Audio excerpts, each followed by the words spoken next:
Bonjour à tous et bienvenue pour le En Direct avec Philippa Motte. Bienvenue au fan club de Philippa qui est dans le public et en ligne, je l'espère. On a une demi-heure à passer ensemble. Je suis Claire Leroy-Atala, je suis...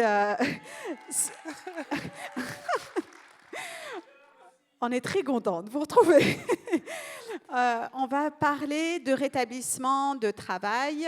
Ça fait 20 ans, moi, que je travaille sur ce sujet-là. On voit les choses bouger dans le monde du travail. Je fais de la formation, du conseil et j'ai écrit un livre sur le sujet des troubles psychiques et ravie d'être là aujourd'hui avec vous pour parler des enjeux de rétablissement de travail avec Philippa Motte. Philippa, on s'est rencontrés il y a une quinzaine d'années autour de ces questions de rétablissement et de travail et on ne s'est plus quitté.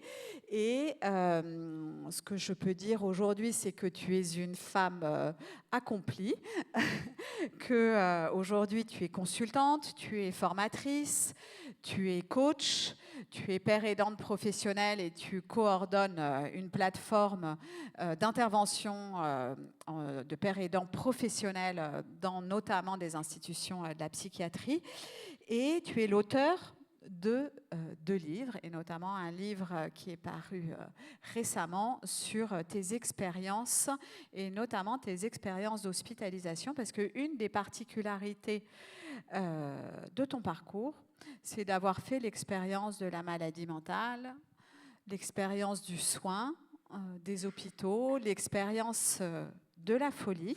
Et malgré des moments difficiles, tu es aujourd'hui une femme, une maman, une professionnelle très engagée. Et ton témoignage est important pour nous éclairer sur la manière dont peut se passer ce chemin de rétablissement. Est-ce que tu veux bien prendre le temps de nous en dire quelques mots ? Merci Claire pour cette introduction. Du coup, je pense que c'est important de préciser que dans mon parcours, je vois vraiment deux grands temps et qui sont assez révélateurs de ce qui m'a aidé dans mon chemin de rétablissement et de ce qui était absent aussi pendant toute une période de mon parcours pour pouvoir juste consolider ce rétablissement et construire une vie qui ait du sens. Comme l'a dit Claire, moi, à l'âge de 20 ans, j'ai été touchée par une maladie psychiatrique qui a vraiment pris une tournure très sévère. Ça a commencé par une phase de dépression qui n'a pas vraiment porté son nom, parce que la première fois que ça arrive, on ne sait pas comment le nommer, on n'imagine même pas que le psychisme puisse fabriquer des états comme celui-là. Et au bout de quelques mois, il y a eu un contre-coup qu'on appelle dans le langage de la psychiatrie un accès maniaque, que moi j'ai tendance à appeler l'expérience de la folie. Chez moi, ça prend une tournure assez extrême et donc malheureusement, dès la première fois, j'ai vécu un épisode de soins sous contrainte.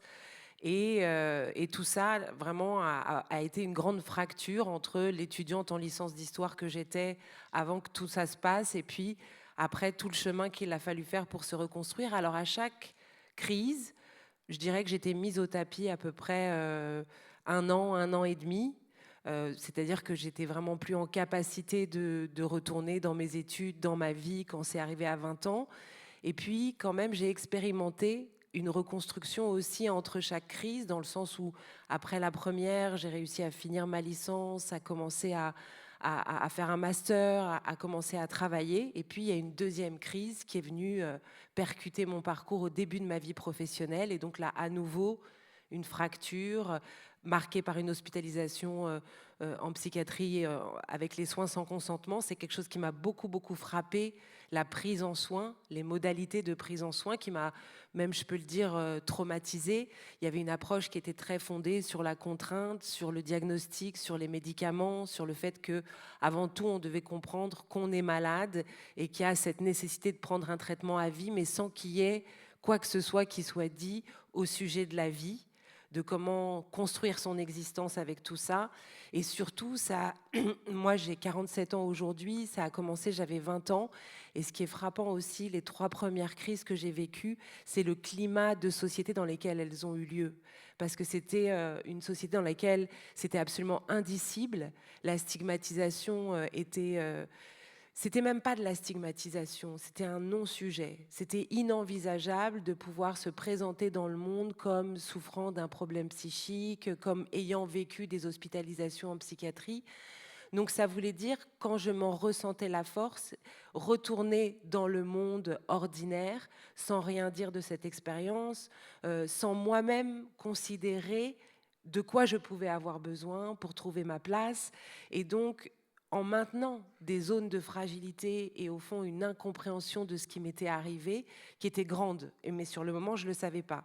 Et c'est vrai que le tournant, il a eu lieu au bout de 12 ans, après 3 grosses crises, 3 hospitalisations sous contrainte. Et entre ces crises, quand même, quelle chance d'avoir pu commencer à travailler, d'avoir pu avoir 2 enfants, d'avoir pu quand même déjà semer les graines d'une vie. Mais il y a eu vraiment un tournant au moment où j'ai croisé la route de cette association qui est l'association Clubhouse France. C'était en 2010 et c'est le premier endroit où j'ai entendu pour la première fois les mots rétablissement. C'est le premier endroit où on m'a parlé de l'importance de lutter contre la stigmatisation et que pour ça on avait besoin de la parole des personnes concernées. C'est le premier endroit où j'ai entendu parler de père aidance. C'est le premier endroit où j'ai entendu dire on a besoin d'espaces sécurisés pour pouvoir reconstruire sa confiance, son estime de soi, pour pouvoir reconquérir des habiletés élémentaire pour la plupart des gens de avoir un emploi du temps, pouvoir tenir sa maison, pouvoir être en interaction avec les autres. D'abord reconstruire tout ça, retrouver ses forces, ses ressources, avoir de la considération pour soi. Tout ça, je ne l'avais jamais entendu avant dans les méthodes de soins qui m'avaient été proposées, dans la vision très biomédicale qui m'avait été proposée de la pathologie.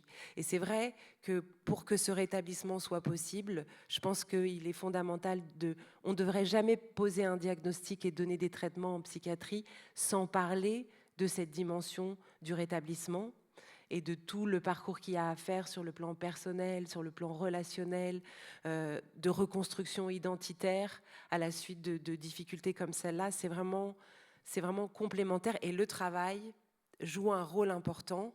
Le travail peut être un facteur de fragilisation, mais c'est aussi un facteur de rétablissement. Pouvoir travailler, ça veut dire être en lien avec les autres, ça veut dire conquérir son autonomie, ça veut dire pouvoir exprimer ses compétences. Moi, je sais que mon travail a joué un rôle très important. Et le fait même, après chaque crise, avant même de rencontrer le Clubhouse, d'avoir pu faire des avancées dans le domaine professionnel, je pense que ça a été extrêmement important sur mon chemin. Merci pour ce premier témoignage, Philippa. Quand on intervient ensemble, je t'entends souvent dire j'ai fait ce chemin de rétablissement sans m'en apercevoir, sans avoir accès à ce mot et tout ce que ça comportait.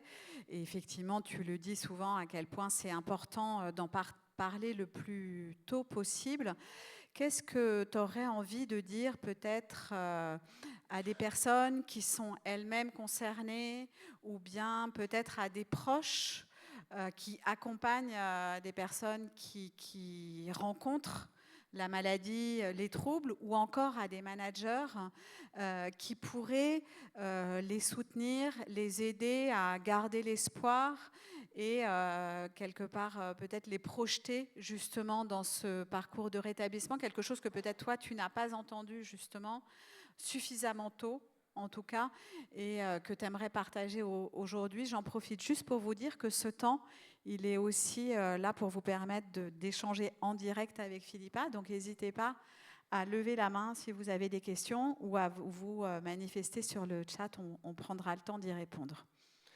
Je pense qu'il y a peut-être que c'est en chemin maintenant, mais c'est très important de sortir de la honte pour les personnes qui sont concernées par tout ça, c'est-à-dire de porter un regard sur elles-mêmes qui est un regard de dignité. Toutes les vies humaines sont percutées par des difficultés. La vie est très créative en matière d'épreuves et de difficultés. Voilà, la maladie psychiatrique fait partie de ces possibilités pour l'être humain. L'expérience de la dépression, de l'anxiété, l'expérience de la manie, des hallucinations. Et on n'arrête pas d'être qui on est et d'être un être humain tout à fait digne et respectable parce qu'on vit ce genre de choses. Donc ça déjà, et donc à partir de là, et aussi de l'autre côté, justement parce que c'est quelque chose de digne, de respectable qui peut arriver dans une vie, mettre davantage de simplicité et de spontanéité dans la capacité à parler de tout ça et à dialoguer sur tout ça, en fait, pour pouvoir, qu'on soit un proche, qu'on soit un manager, se dire, OK, quelle est la situation, comment ça impacte, par exemple, votre manière de travailler, où est-ce que moi, je peux agir là, et où est-ce que je ne peux pas agir, et si je ne peux pas agir, voilà quels pourraient être les relais qui pourraient vous accompagner. Et être dans cette dynamique, en fait, ce qui amène de l'espoir, c'est de se dire, pour l'instant, les choses sont comme ça, de rester en lien, de rester dans une forme de respect et de dire, pour l'instant, les choses sont figées, mais il y a des choses qui peuvent évoluer à n'importe quel moment. Où sont les ressources sur qui on peut s'appuyer? Je pense une forme de simplicité, de dédramatisation, et dans une dynamique constructive où chacun prend ses responsabilités. Il y a une part du chemin que seule la personne peut faire. Et comment est-ce qu'on soutient cette part, justement, que la personne peut faire? Et comment est-ce qu'on, si on ne peut pas soi-même intervenir, on essaye de trouver les bons relais pour le faire? Oui, c'est ça. Moi, j'entends dans ce que tu dis, c'est une invitation à aller à la rencontre, d'explorer ensemble ce qui est en train de se passer. C'est ni bien ni mal, sans jugement, c'est comme ça. Et avec en toile de fond, ce qui se passe aujourd'hui peut être différent. Et je ne perds pas mon humanité, je ne pas oublier la personne que je suis, quand bien même. Voilà, la maladie, le trouble, parfois, prend beaucoup de place. C'est-à-dire qu'en plus, moi, je suis, comme tu l'as dit, je suis père aidante, donc je travaille avec des personnes concernées qui sont eux-mêmes des intervenants dans des équipes de soins auprès de leur père pour soutenir ce processus de rétablissement, et que je suis quand même régulièrement bluffée par les compétences de ces personnes, par leur capacité dans une multitude de domaines. C'est-à-dire que opposer le fait de souffrir d'un trouble psychiatrique, même sévère, et les capacités, c'est une absurdité. Et je ne dis pas ça par idéalisme, je dis ça parce que moi, je travaille avec mes pairs tous les jours, et que je travaille avant tout avec des gens extrêmement compétents, talentueux, et que c'est dommage de se priver de ça sous prétexte qu'à certains moments, voilà, sur le plan peut-être de la rapidité, ou sur le plan relationnel, ou quel que soit le plan, c'est un peu plus compliqué. Je crois que les compétences sont là, quoi. Donc, ne nous en privons pas. Non, ce serait dommage. Peut-être qu'on peut faire une petite pause pour prendre les premières questions que vous auriez envie de poser, ou partages que vous auriez envie de faire.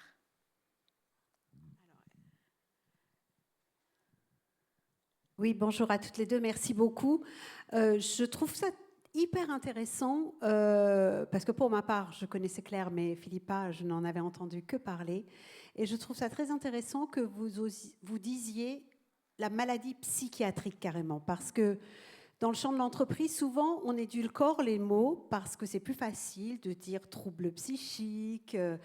Alors que, et je trouve de voir quelqu'un comme vous aller dire le mot, en parler, et de ce que j'entends dans ce que vous avez dit, c'est-à-dire pour une entreprise, c'est prendre cette maladie donc psychiatrique, pour prendre vos mots, comme une maladie comme une autre, et je sais que c'est un des combats de Claire, et ne pas oublier qu'il y a un rétablissement en fait, et que ce n'est pas quelque chose qui est collé à la peau de quelqu'un ou au cerveau de quelqu'un, je ne sais pas, pour toujours, et que ce n'est pas parce qu'on est malade que ça veut dire un danger pour autrui. Ça veut dire comme quand on s'est fait mal au genou et qu'il va falloir une période pour s'en remettre, et que les entreprises doivent, parce que je ne pense pas que ce soit encore fait pleinement, mais que petit à petit, les entreprises entendent complètement ce que vous avez dit. Oui. Voilà, donc je pense que c'est ça l'objectif de nous tous qui sommes aussi dans la salle en tant que représentants d'entreprise. Ça fonctionne par crise, vous savez. Donc c'est des moments où il y a une intensité de la souffrance et des difficultés. Et l'enjeu, c'est justement de retrouver par divers moyens qui ne se limitent pas à la prise de traitement. La prise de traitement peut être quelque chose de nécessaire et d'important, soit de manière durable, soit à certains moments, et qui doit être complétée par un travail sur soi, par le fait de trouver des bons relais, par des choses au niveau de l'hygiène de vie aussi, par toute la mise en place d'une stratégie personnelle solide qui est ce fameux parcours de rétablissement.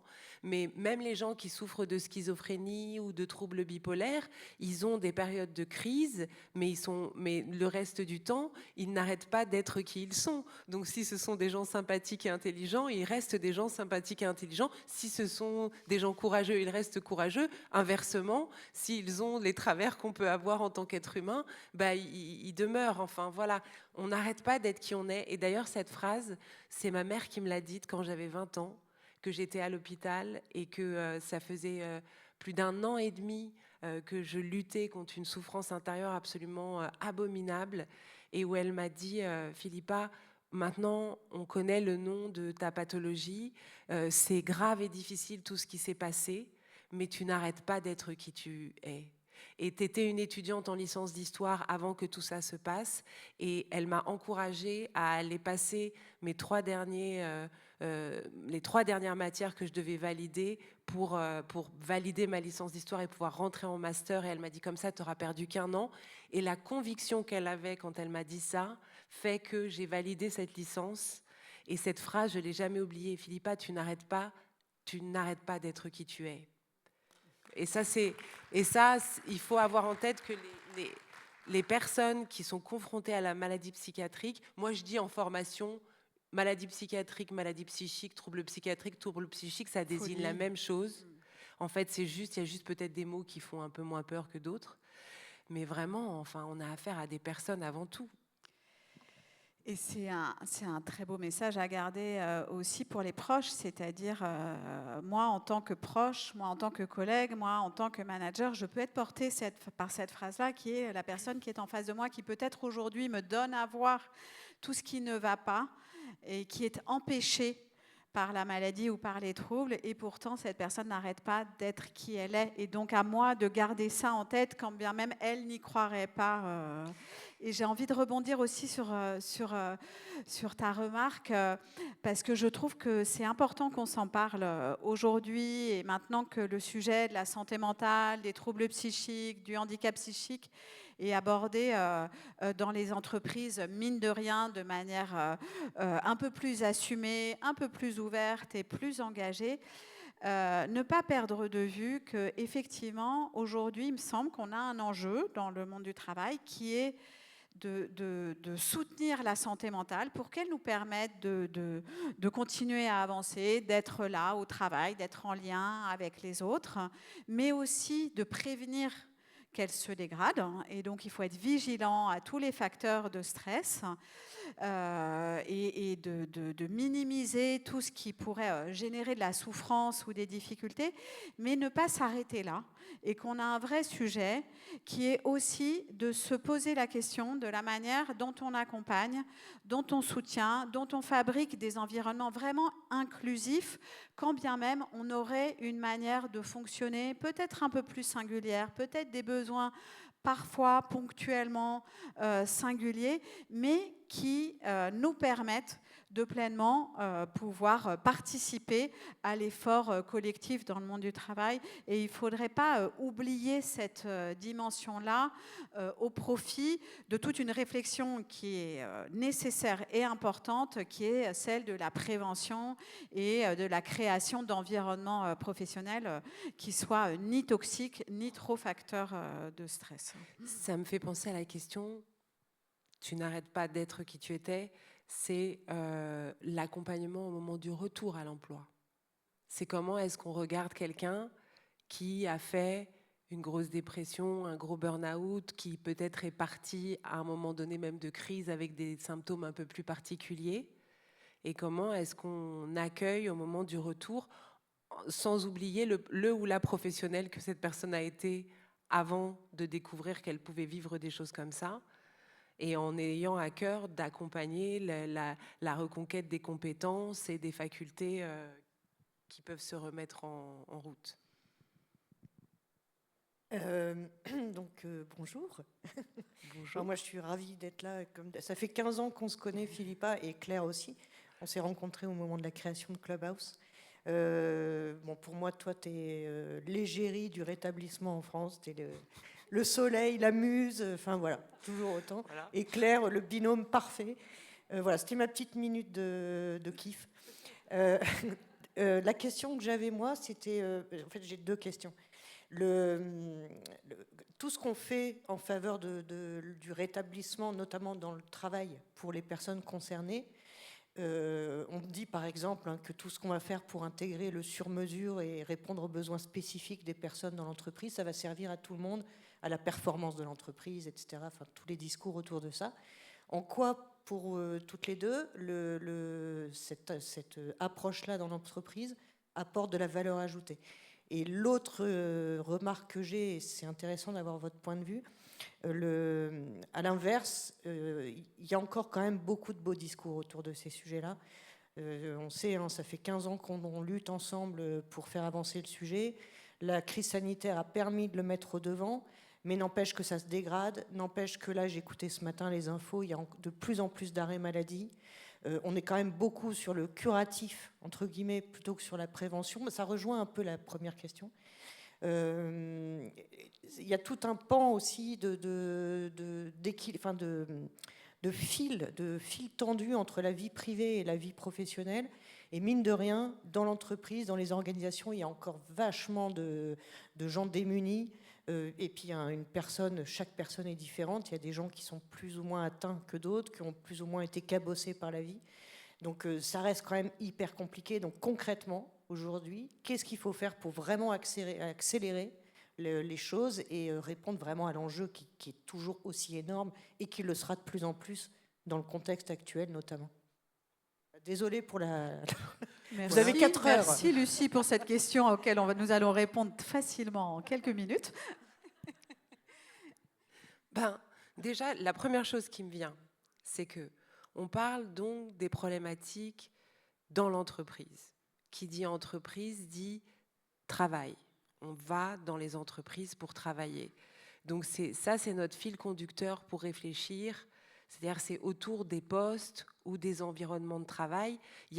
Et donc c'est déjà intéressant de se poser la question et de se la poser vraiment et d'essayer d'y apporter vraiment des réponses. C'est dans le cadre professionnel, autour des enjeux de l'emploi, qu'est-ce qu'on peut vraiment mettre en place pour prévenir et pour accompagner les situations quand elles se fragilisent. Mais je crois que c'est important de bien partir de cette question du travail, parce que ça marche quand il y a un équilibre entre ce qui est attendu dans le cadre professionnel et les adaptations qu'on peut mettre en place pour prévenir et soutenir les fragilités.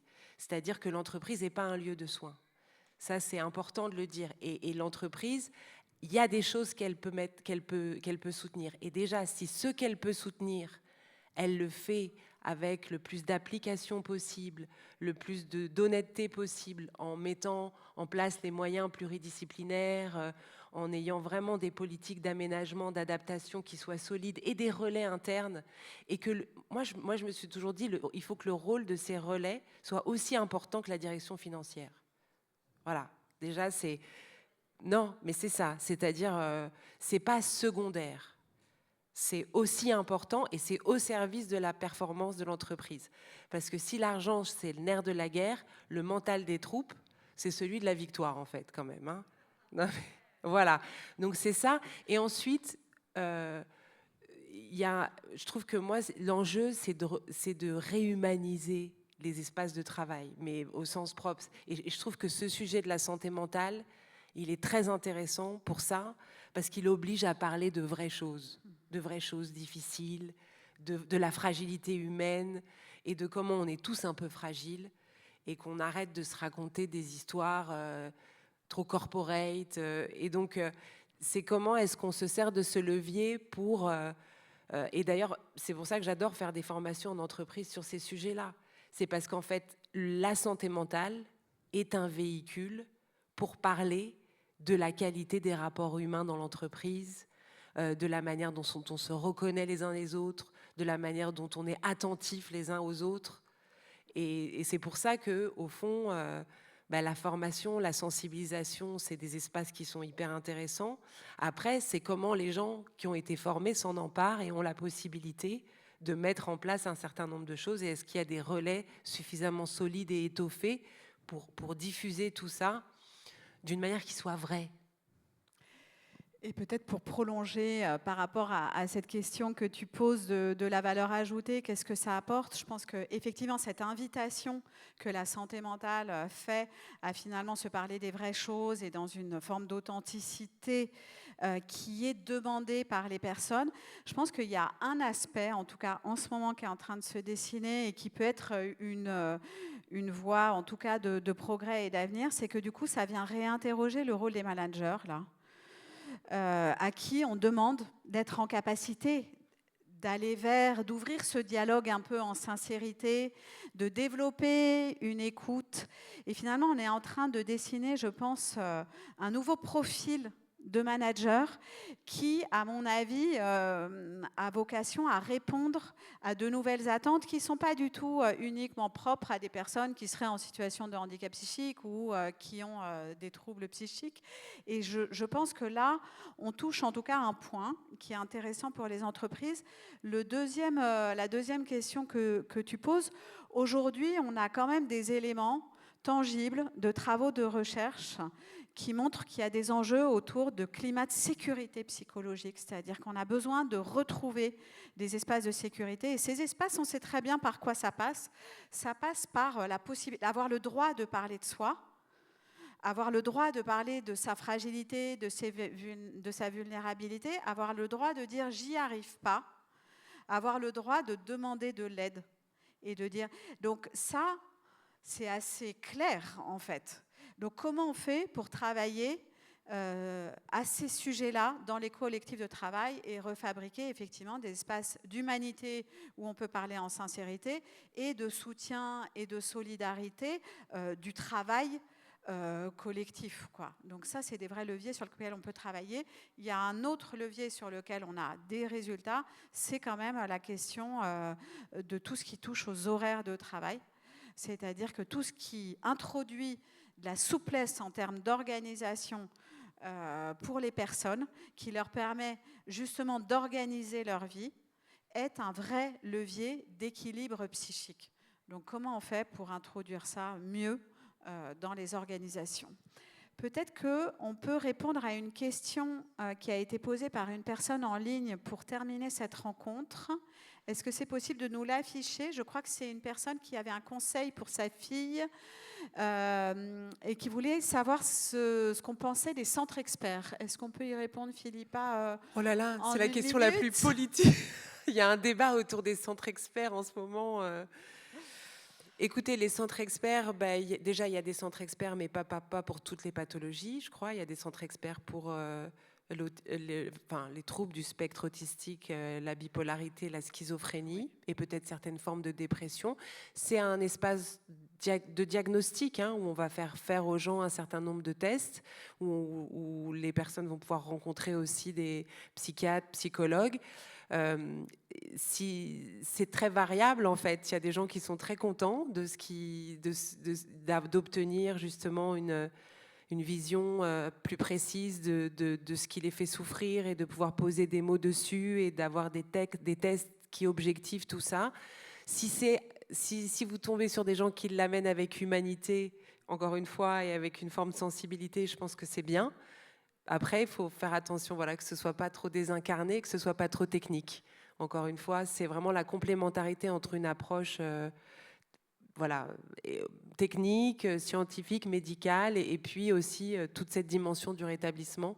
Donc les centres experts, c'est assez inégal en la matière, je crois. Et la question, c'est peut-être comment on s'en empare et qu'est-ce que ça vient éclairer de la C'est compréhension fait pour de ce avoir qui nous arrive Voilà. et qui ne nous réduit pas Voilà. effectivement à une maladie ou à un traitement, notamment médicamenteux. Quand on a un diagnostic et des traitements, c'est une chose, mais il y a un long chemin qui reste à faire. Et voilà. Au travail, alors. Merci infiniment à vous tous. Merci Philippa pour ce témoignage.